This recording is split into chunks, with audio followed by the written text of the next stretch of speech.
லவ்தேத்து இயேசுஸ் கிறிஸ்துஸ். இயேசு கிறிஸ்துவுக்கு புகழ். தமிழ் கூறும் நல்லுலகில் வாழும் அனைத்து அன்புள்ளங்களுக்கும் வத்திக்கான் வானொலியின் வணக்கம்.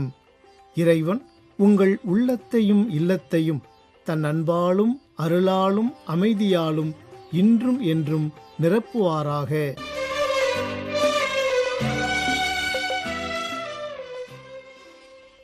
அன்பு நேயர்களே, வத்திக்கான் வானொலி இன்று உங்களுக்கு வழங்கவிருப்பவை தடம் தந்த தகைமை, விவிலிய தேடல் மற்றும் செய்திகள்.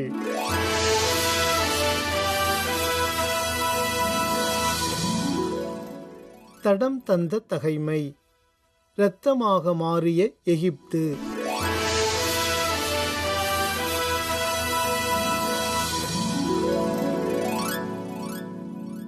பார்வோனின் கல்மனதை அறிந்த ஆண்டவர் மோசேயை நோக்கி, பார்வோனின் மனம் இறுகி போய்விட்டது, மக்களை போகவிட அவன் மறுக்கிறான். எனவே காலையில் நீ பார்வோனிடம் போ, அப்பொழுது அவன் தண்ணீரை நோக்கி சென்று கொண்டிருப்பான். அவனை சந்திப்பதற்காக நீ நைல் நதிக்கரையில் நின்றுகொள், பாம்பாக மாறிய கோலையும் கையில் எடுத்துக்கொள் என்றார். மேலும் ஆண்டவர் மோசேயிடம், எபிரேயரின் கடவுளாகிய ஆண்டவர் என்னை உம்மிடம் அனுப்பியுள்ளார்.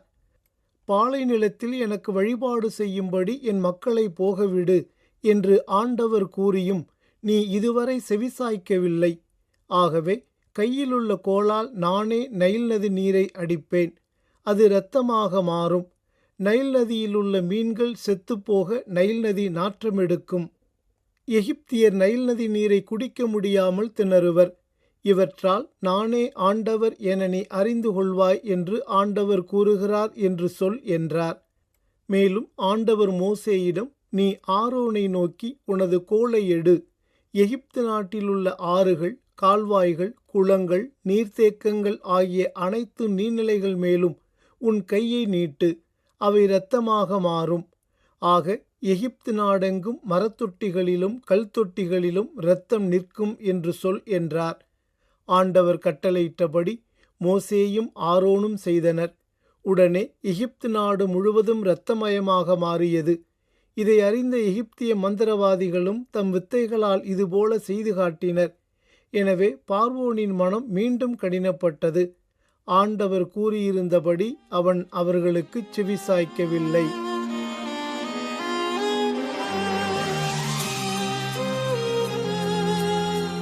விவிலிய தேடல். திருப்பாடல் 37 பகுதி 3. அமைதியுடன் காத்திருப்போம். கர்த்தருக்கு காத்திருப்போம், வெட்கப்பட்டு போவதில்லை, நிச்சயமாய் முடிவு உண்டு, நம்பிக்கை வீண் போகாது. கர்த்தருக்கு காத்திருப்போம், வெட்கப்பட்டு போவதில்லை, நிச்சயமாய் முடிவு உண்டு,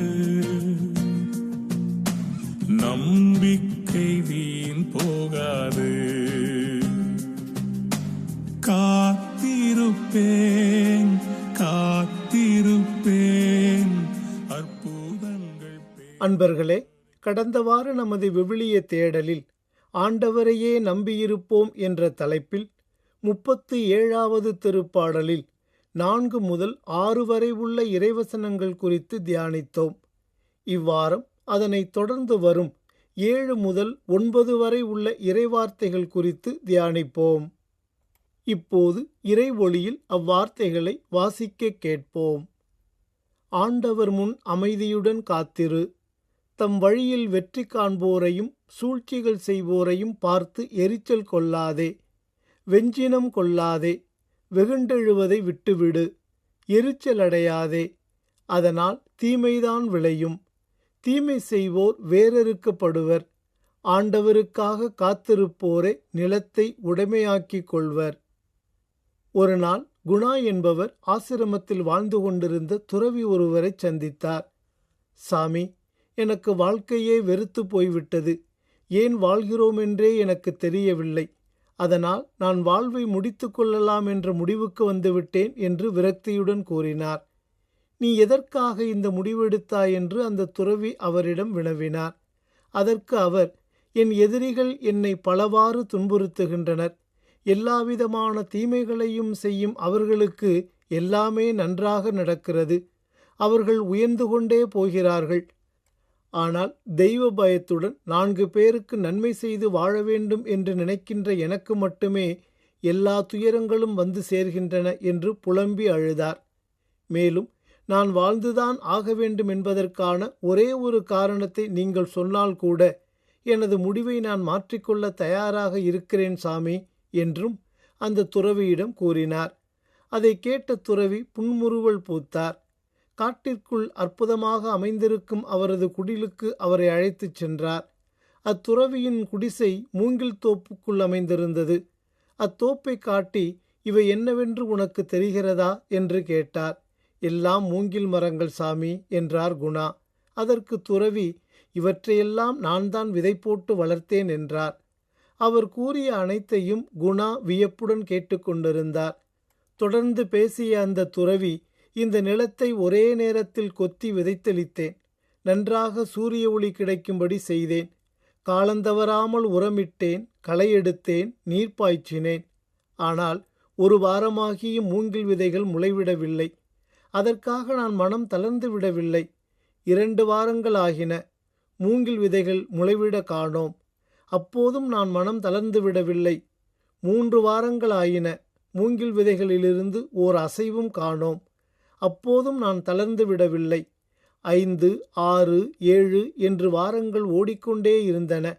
மூங்கில் விதைகள் முளைப்பதாக இல்லை. இறுதியில் 8வது வாரம், அதாவது 60 நாட்களுக்கு பிறகு பூமியை பிளந்து கொண்டு மஞ்சள் நிறத்தில் சின்ன சின்ன தளிர்கள் வெளிவந்தன. அந்நேரத்தில் அவை மிகவும் சின்ன உருவங்கள்தான். ஆனால் வெறும் 6 மாதங்களில் 100 அடிக்கும் மேலாக பிரமிக்கத்தக்க வகையில் வளர்ந்துவிட்டன. ஒரு நாளைக்கு 1 மீட்டர் உயரம் என்று வேக வேகமாக வளர்ந்து இப்போது தோப்பாக நிற்கின்றன. அந்த விதைகள் ஏறத்தாழ 60 நாட்கள் முளைப்பதற்கான சூழலுக்காக மண்ணுக்குள்ளேயே போராடி கொண்டிருந்தன. நம் கண்ணுக்கு தெரியாமல் அவ்விதைகள் பூமிக்குள் வேர்பாய்ச்சி இருக்கின்றன. அந்த போராட்டத்திற்கான பரிசுதான் இந்த பிரம்மாண்ட வளர்ச்சி என்றார்.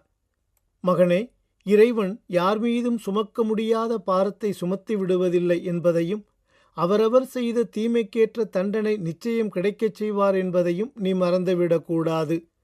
பொல்லாரை குறித்து நீ வருந்தி கவலைப்பட்டு கோபமடைந்து உனக்கு நீயே தீமைகளை வருவித்து கொள்ளாதே.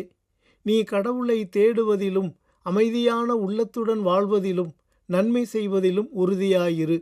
உன்னுடைய இத்தனை நாள் போராட்டங்களும் துன்பங்களும் கவலைகளும் ஒரு விடுதலைக்கான போராட்டமாகவே காணப்பட வேண்டும். மூங்கில் விதைகளைப் போல உனது நம்பிக்கை வேர்களை பாய்ச்சுவதற்கான அவகாசம்தான் இந்நேரம் என்பதை நீ மறந்து விடாதே. வாழ்வை முடித்து கொள்ள வேண்டும் என்ற உனது முடிவிலிருந்து உன்னை மாற்றிக்கொள்ள ஒரு காரணத்தை கூறச் சொன்னாய். நான் கூறிவிட்டேன் என்றார். துறவியின் படிப்பினைகளை கேட்டு ஆறுதலடைந்த குணா தனது தவறான முடிவை மாற்றிக்கொண்டார். மேலும் வாழ்க்கையில் பொறுமையுடன் காத்திருப்பது எவ்வளவு முக்கியமானது, உயர்ந்தது என்பதையும் அவர் உணர்ந்து கொண்டு சென்றார். அன்பர்களே, நாம் தியானிக்கும் இறைவார்த்தைகளுக்கு இந்த கதை கனகச்சிதமாக பொருந்தி நிற்கின்றது. இவ்வார்த்தைகளில் தீமை விளைவிக்கும் எரிச்சல், வெஞ்சினம், வெகுண்டெழுதல் ஆகிய 3 தீமையான குணங்களையும் அகற்றிவிட்டு நன்மையை விளைவிக்கும் காத்திருத்தல், நிதானம், அமைதி ஆகிய 3 முத்தான குணங்களை அணிந்து கொள்ள அழைப்பு விடுக்கின்றார் தாவீது அரசர். மேலும், நெஞ்சே, ஆண்டவருக்காக காத்திரு, மன உறுதி கொள், உன் உள்ளம் வலிமை பெறட்டும், ஆண்டவருக்காக காத்திரு என்றும், நான் ஆண்டவருக்காக பொறுமையுடன் காத்திருந்தேன், அவரும் என் பக்கம் சாய்ந்து எனது மன்றாட்டை கேட்டருளினார் என்றும் தாவீது வேறு சில திருப்பாடல்களிலும் எடுத்துரைக்கின்றார். அத்துடன் தீமைக்கு தீமை செய்வேன் என்று சொல்லாதே, ஆண்டவரையே நம்பியிரு, அவர் உன்னை காப்பார் என்று நீதிமொழிகள் நூலின் ஆசிரியரும், சகோதர சகோதரிகளே, ஆண்டவரின் வருகை வரை பொறுமையோடு இருங்கள், பயிரிடுபவரை பாருங்கள். அவர் நிலத்தின் நல்ல விளைச்சலை எதிர்பார்த்து முன்மாறியும் பின்மாறியும் பொழியும் அளவும் பொறுமையோடு காத்திருக்கின்றார். நீங்களும் பொறுமையோடு இருங்கள். உங்கள் உள்ளங்களை உறுதிப்படுத்துங்கள். ஏனெனில் ஆண்டவரின் வருகை நெருங்கி வந்துவிட்டது என்று திருத்தூதர் யாகப்பெரும் எடுத்துரைக்கின்றார்.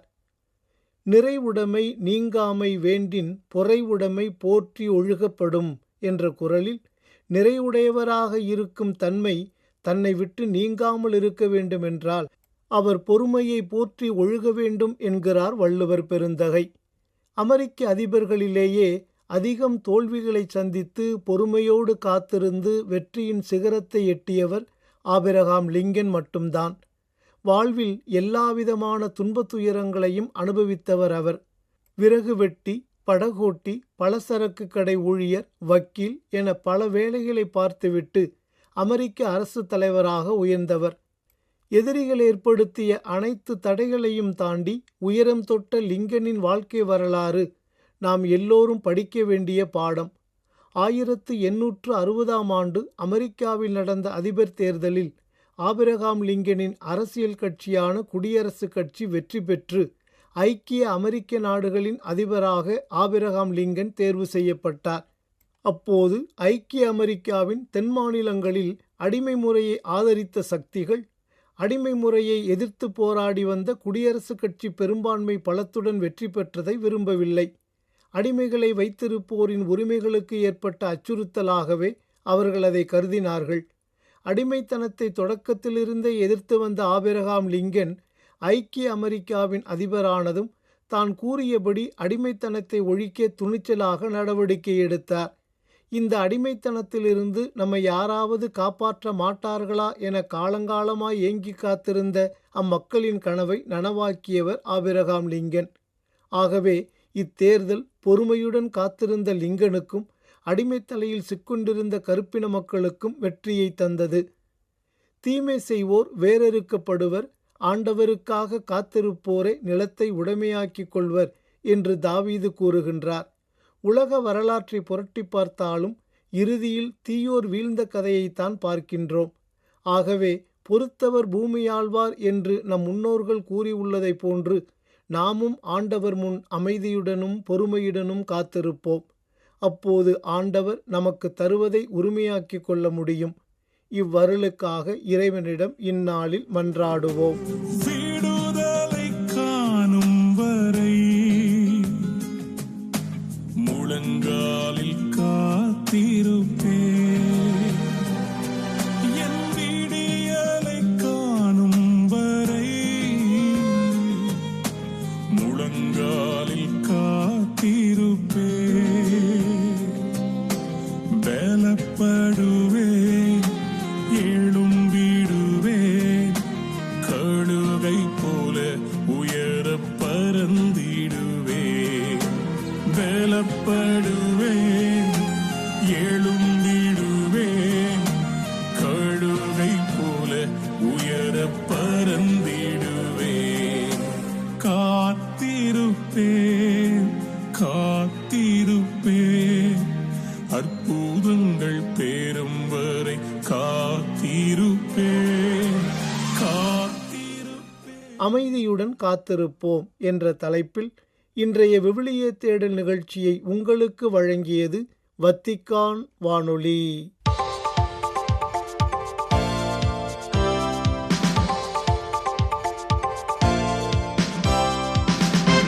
செய்திகள். வரும் ஏப்ரல் 13 முதல் 23 வரை இடம்பெறவுள்ள திருத்தந்தை 14ஆம் லியோ அவர்களின் 4 ஆப்பிரிக்க நாடுகளுக்கான திருத்தூது பயணத்திற்கான அதிகாரப்பூர்வ நிகழ்ச்சி நிரலை வெளியிட்டுள்ளது திருப்பீடச் செய்தி தொடர்பகம். திருத்தந்தை லியோ அவர்கள் தான் திருத்தந்தையாக பொறுப்பேற்ற பிறகு மேற்கொள்ளும் 3வது அனைத்துலக திருத்தூது பயணமான இந்த 11 நாள் பயணத்தில் அல்ஜீரியா, கேமரூன், அங்கோலா மற்றும் ஈக்வாதோரியல் கினியா ஆகிய 4 நாடுகளுக்கு செல்வார் என்றும் இப்பயணத்தில் அவர் 11 நகரங்களை உள்ளடக்கி ஏராளமான பொது உரைகள், திருப்பலிகள் மற்றும் கூட்டங்களில் பங்கேற்பார் என்றும் அதன் அறிக்கையில் தெரிவிக்கப்பட்டுள்ளது. அல்ஜியஸில் தனது திருத்தூது பயணத்தை தொடங்கும் திருத்தந்தை அங்கு அதிபர் அப்தெல் மஜீத் தெபூனை சந்திப்பதுடன் முக்கிய மத மற்றும் வரலாற்று தலங்களை பார்வையிடுவார் என்று அவ்வறிக்கை உரைக்கின்றது. மேலும் அங்கு அமைதிக்கான முன்னெடுப்புகள், இளைஞர் ஈடுபாடு மற்றும் நலவாழ்வு பாதுகாப்பு ஆகியவற்றில் கவனம் செலுத்தும் வகையில் யுவெண்டே, பமெண்டா மற்றும் டூவாலா ஆகிய இடங்களில் தங்கி கேமரூனுக்கு பயணம் மேற்கொள்வார்.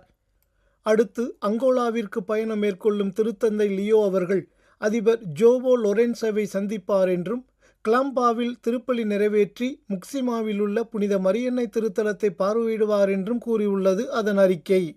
ஈக்குவடோரியல் கினியாவில் நடைபெறும் இறுதிக்கட்ட பயணத்தில் அதிபர் தியோடோரோ ஒபியாங் நுகேமா மபாசோக்குவுடனான சந்திப்புகள், மருத்துவமனைகள் மற்றும் சிறைச்சாலைகளுக்கான வருகைகள், மேலும் இளைஞர்கள் மற்றும் குடும்பத்தினருடனான நிகழ்வுகள் ஆகியவை அடங்கும் என்றும் குறிப்பிட்டுள்ளது திருப்பீடச் செய்தி தொடர்பகம். திருத்தந்தை 14ஆம் லியோ அவர்கள் தனது திருத்தூது பயணத்தை முடித்துக்கொண்டு ரோமை திரும்புவதற்கு முன்பு ஏப்ரல் 23 வியாழக்கிழமை அன்று மலாபோவில் நிகழ்வுறும் திருப்பலியுடன் அவரின் இந்த பயணம் நிறைவடையும் என்றும் சுட்டிக்காட்டியுள்ளது திருப்பீடச் செய்தி தொடர்பகம். வரும் ஏப்ரல் மாதம் 13 முதல் 23 வரை இடம்பெறவுள்ள அல்ஜீரியா, கேமரூன், அங்கோலா மற்றும் ஈக்குவடோரியல் கினியா ஆகிய நாடுகளை உள்ளடக்கிய திருத்தந்தை 14ஆம் லியோ அவர்களின் ஆப்பிரிக்க திருத்தூது பயணத்திற்கான அதிகாரப்பூர்வ இலச்சினைகளையும் விருதுவாக்குகளையும் வெளியிட்டுள்ளது திருப்பீடச் செய்தி தொடர்பகம். இந்த இலச்சினைகள் 4 நாடுகளுக்கும் இடையே உரையாடல், நம்பிக்கை மற்றும் அமைதிக்கான ஒரு பகிரப்பட்ட தொலைநோக்கு பார்வையை வெளிப்படுத்துகின்றன என்று வத்திக்கான் எடுத்துக்காட்டியுள்ளது. மார்ச் 16 திங்களன்று சிறார் பாதுகாப்புக்கான பாப்பிரை ஆணையத்தின் ஆண்டு நிறையமர்வு கூட்டத்தின் உறுப்பினர்களிடையே ஆற்றிய உரையில் திரு அவையில் பாலியல் முறைகேடுகளால் பாதிப்புக்குள்ளாகும் குழந்தைகளை பாதுகாப்பதன் அவசிய தேவையை குறித்து எடுத்துரைத்தார் திருத்தந்தை 14ஆம் லியோ. பேராயர் திபால்ட் வெர்னி மற்றும் ஆயர் லூயிஸ் மனுவேல் அலி ஹெர்ரேரா இருவரின் தலைமையில் இயங்கி வரும் இந்த ஆணைக்குழுவின் தொடர்ச்சியான முயற்சிகளை பாராட்டிய திருத்தந்தை திரு அவைக்குள் ஒரு பராமரிப்பு பண்பாட்டின் முக்கியத்துவத்தை வலியுறுத்தினார். சிறார் மீதான பாலியல் முறைகேட்டினை தடுப்பதில் திரு அவையின் உறுதிப்பாட்டை மீண்டும் உறுதிப்படுத்திய திருத்தந்தை இந்த பணி அதன் நோக்கத்திற்கு இன்றியமையாதது என்று குறிப்பிட்டு காட்டினார். மற்ற வத்திக்கான் அமைப்புகளுடன் இவ்வாணையம் மேற்கொண்டுள்ள ஒத்துழைப்பை பாராட்டிய திருத்தந்தை எண்மமுறை முறைகேட்டுடன் தொடர்புடைய பாதிப்புகள் போன்ற வளர்ந்து வரும் சவால்களை எதிர்கொள்வதில் தொடர்ச்சியான முன்னேற்றத்தை வலியுறுத்தினார். மேலும் பல்துறை அணுகுமுறையின் முக்கியத்துவம் குறித்து எடுத்துரைத்த திருத்தந்தை குறிப்பாக பாதிப்புக்குள்ளாகும் தன்மை குறித்த மாறிவரும் கருத்துக்கள் மற்றும் பாலியல் முறைகேடுகள் தடுப்பில் தொழில்நுட்பம் எவ்வாறு தாக்கத்தை ஏற்படுத்துகிறது என்பது தொடர்பான ஆணையத்தின் எதிர்கால அறிக்கைகள் மீது நம்பிக்கை தெரிவித்தார். எண்ம முறை, தொழில்நுட்பம் மற்றும் செயற்கை நுண்ணறிவு ஆகியவற்றின் வளர்ச்சிக்கு மத்தியில் இதழியல் துறையில் படைப்பாற்றல், விமர்சன பகுத்தறிவு மற்றும் சிந்தனை சுதந்திரம் ஆகியவற்றின் அவசியத்தை வலியுறுத்தினார் திருத்தந்தை 14ஆம் லியோ. மார்ச் 16 திங்களன்று இத்தாலிய அரசுக்கு சொந்தமான பொது ஒளிபரப்பு நிறுவனமான ராயின் ஒரு முக்கிய செய்தி பிரிவான TG2 ராய் செய்தி நிறுவனத்தின் 50வது ஆண்டு நிறைவு விழாவை முன்னிட்டு அதன் ஆசிரியர் குழுவினரை திருப்பிடத்தில் சந்தித்த போது இவ்வாறு கூறிய திருத்தந்தை தொலைக்காட்சி இதழியல் துறையின் மாறிவரும் சூழலில் அந்த செய்தி நிறுவனம் கடந்து வந்த பயணத்தை பாராட்டினார். மேலும் தொழில்நுட்ப முன்னேற்றங்கள் தகவல் தொடர்பில் உள்ள மனிதத்தன்மையை மறைத்துவிடக் கூடாது என்று எச்சரித்த திருத்தந்தை செயற்கை நுண்ணறிவு சார்ந்த ஊடகங்கள் மனித மதிப்பீடுகளுடன் ஒத்துப்போகும் வகையில் முறைப்படுத்தப்பட வேண்டியதன் அவசியத்தையும் எடுத்துக்காட்டினார். நேயர்களே, இத்துடன் வத்திக்கான் வானொலியின் தமிழ் ஒளிபரப்பு நிறைவு பெறுகின்றது. உங்கள் செவிமடுத்தலுக்கு நன்றி. வணக்கம்.